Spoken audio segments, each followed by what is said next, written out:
Yes, Nicole Darnall. I am a foundation professor of sustainability at Arizona State University here in the US. I'm also director of ASU's Sustainable Purchasing Research Initiative.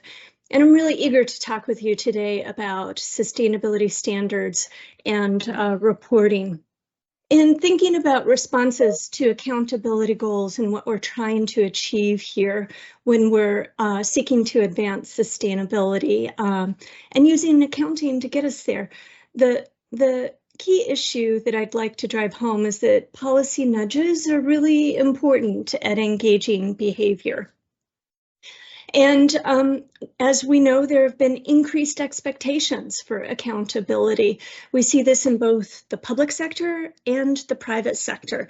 So I'm going to focus first on a few US policy accelerators before I talk about what's happening globally. So in the United States, in the last number of years since the Biden administration came into office, we've seen a suite of executive orders that are really pushing for greater accountability within US firms. One of the first was tackling the climate crisis at home and abroad. And the focus here was on the role of federal procurement to use its scale and procurement power to achieve net zero emissions from sustainable procurement. So really leveraging that power that the federal government has to shape supply chains globally. And following up with that, we saw the climate-related financial risk executive order that has come into play, and then a focus on technology related to clean cars and trucks. Each one of these initiatives have language embedded requiring the federal government to leverage its procurement power in order to shape supply chains. More recently, we've seen the passage of the Inflation Reduction Act, and we have a proposed rule in place here in the US on federal acquisition that is requiring federal agencies to embed sustainability into the procurement process and federal acquisition. This will radically change the way procurement is undertaken here within the United States. This rule is in the final stages of review. Our expectation is within the next few months we will get a final statement on that. And then we have the U.S. General Services Administration's Federal Advisory Committee that has been tasked with embedding sustainability into federal acquisitions and helping the federal government think through how to do this. The US GSA accounts for $660 billion worth of federal spend annually. This is the single largest buyer of goods and services across the globe. And so that's a snapshot of what's happening in the US, but we also see a similar snapshot of these same policy accelerators globally. So recognizing where most of the community today is coming from, you're likely familiar with some of these policy accelerators in the EU specific to circular economy, but also on sustainable public procurement and eco-labeling. Within international governance organizations, of course, we have the SDGs, but the United Nations is also pushing for sustainable procurement.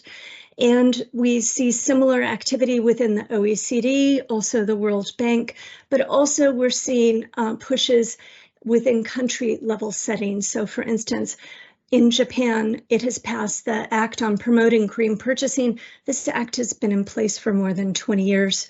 And then South Korea, we're seeing similar activity. And you might say, well, what is the unifying theme across all of this? Surely we see connectivity to procurement, but the bigger issue that we see here relates to an increased focus on sustainability standards and reporting to ensure that these governments are meeting their sustainability goals.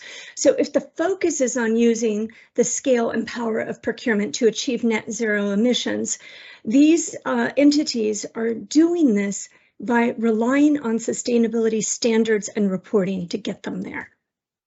So that's on the accounting side. I'm now going to drill down just a little bit more on the reporting side. Some of you may likely be aware that the U.S.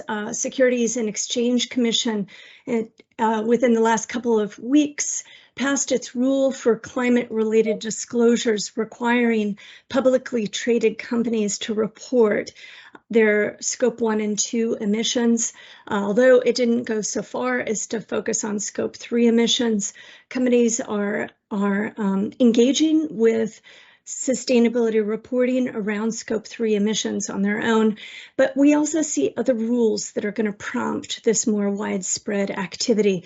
For instance, the California climate disclosure laws go a step further than the US SEC rule, and they are focusing on Scope 3. Scope 3 relates to procurement emissions, and I talk about this a lot. This is really important in my field, in large part because if you're serious about climate emissions, it's important to recognize that approximately 92% of all organizations' carbon emissions are embedded in their supply chain and purchasing decisions.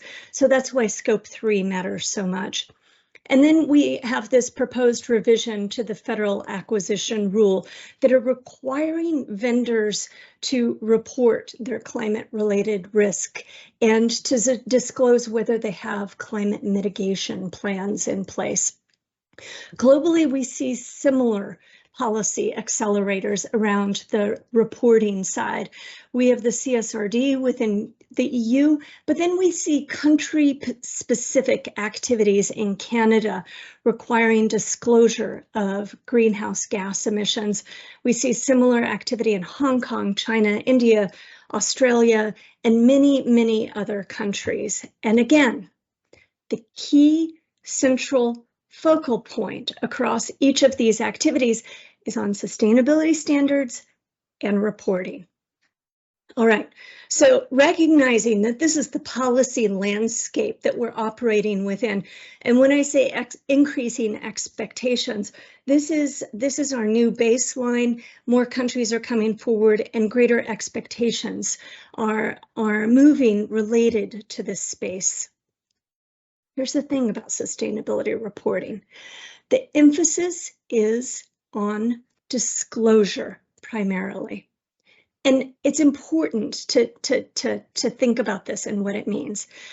There is a limited emphasis on actual performance improvements, right? So when you report, you're reporting on what you're doing, but there is no expectation about policy thresholds across most of these policy settings, not all. There's also a limited focus on monitoring and conformance expectations because you're merely reporting based on some sort of process conformance. What this means is that these disclosure rules aren't necessarily discouraging greenwashing in a way that we would hope.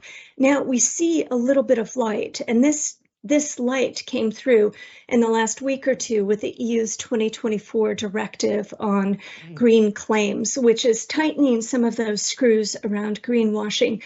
This is new. This directive is brand new. It remains to be seen how this is going to work in practice and how effective it's going to be, but this is worth paying attention to. Additionally, it's worth noting that amidst this policy landscape, small and medium-sized firms are largely exempt from the reporting and disclosure expectations. And then, as I mentioned earlier, Scope 3 or procurement emissions are not part of most firms' net zero pledges, in part because this is not where the policy focus is. The policy focus tends to be on Scope 1 and 2 emissions, which relate to the energy that they consume and the operational emissions related to functioning their day-to-day business. So why focus on sustainability standards and reporting if this landscape is inevitably flawed to some extent? Why in the world is the focus here? Well, the rationale is to leverage the market. That firms' increased use of sustainability standards, the belief is it will improve actual sustainability performance. The idea is that if you if you measure it, you will monitor it, and you will then change behavior.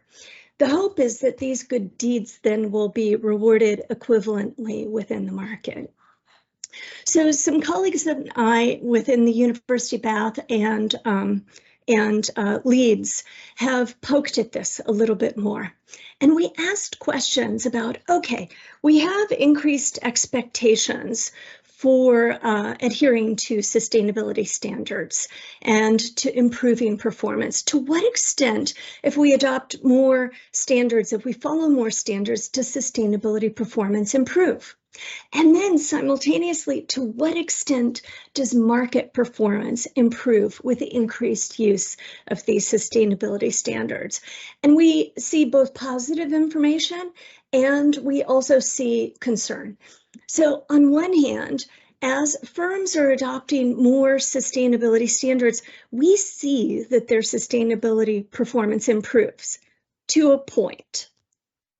Simultaneously, we see that firms that adopt more sustainability standards improve their market performance, but also to a point. And these two tipping points, regrettably, are not aligned. It's our belief it's because of misinformation in the marketplace that prevents investors from making decisions that are in their best interest. So the gap between these two tipping points are what we refer to as the penalty zone. This zone is the place where the market no longer is rewarding firms, even though the firm's sustainability performance continues to improve. It's our belief that what is going to reduce the penalty zone and opportunities for greater market performance for firms that are behaving sustainably is going to be increased transparency and likely regulation that's going to align these two things. So the market benefits of additional sustainability standards decline, even though firm sustainability performance continues to improve. All right, with that, I'd like to move and step away and really poke at some of the issues that John was mentioning earlier related to discussion topics and some questions within the field that are worth considering, and these particular data needs that need to be addressed as we think about research in this space moving forward. I'm going to focus on three particular areas that I think are particularly worthwhile to consider within this space. And first, I'd like to ask, how should firms engage supply chains to reduce barriers to address these Scope 3 emissions, recognizing that the accountability within supply chains is very difficult to monitor and measure, and there's typically a lack of data within supply chains to help firms consider how to really tackle their broader impacts. How do we encourage the sourcing of reliable data within this space? If it's one thing you've noticed related to my research is that a lot of my questions are connected to the practice. I feel like this is a true sweet spot as a social scientist to think about how theoretically we can answer important social science questions, but also how do we create change on the ground? One of the areas that I think is particularly fruitful